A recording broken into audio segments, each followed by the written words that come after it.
කඩියයි මේ දඟ වෙද කරනා බය නැ කිසි දෙයක් හිතුවා අප සමගිය සත්‍යා වගේ කඩියයි හරි හරි හරි වෙද නිතර කරයි යන යන හැමතැන ජයම ගනි ඔහුට දෙවෙනි නෑ අනිත් අයත් දඟ පිට හරි දඟ වැඩම කරයි යම් අනිකට දැන් යම් ගමනේ යම්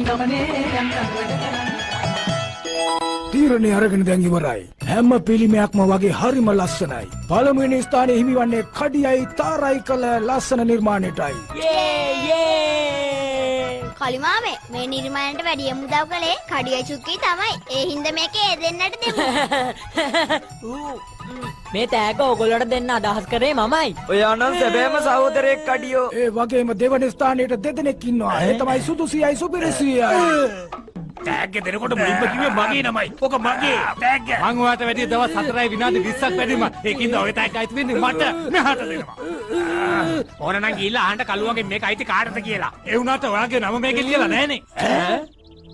මේ වුණාද දෙවියන්ට සම්බන්ධ දේවල් කරනකොට ඔය වගේ රණ්ඩු වෙන්නේ නැහැ. හොඳ ළමයි වගේ අතට අත දීලා යාළු වෙන්නකෝ. ඒව නැත්තම් මම මේක අරගෙන යනවා.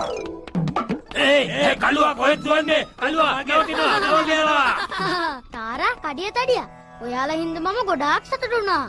අපිටත් එහෙමයි. ඒත් මට දැන් යන්න වෙලාව ඇවිල්ලා. අනේ එපා ඔයා යන්න එපා. මං ඔයාලට පොරොන්දු වෙනවා ඊළඟ අවුරුද්දෙත් එනවා කියලා. ඔයාලට මාව මතක් වුණොත් S2 පියාගෙන මට කතා කරන්නකෝ. එතකොට මං ඔයාලා ළඟ.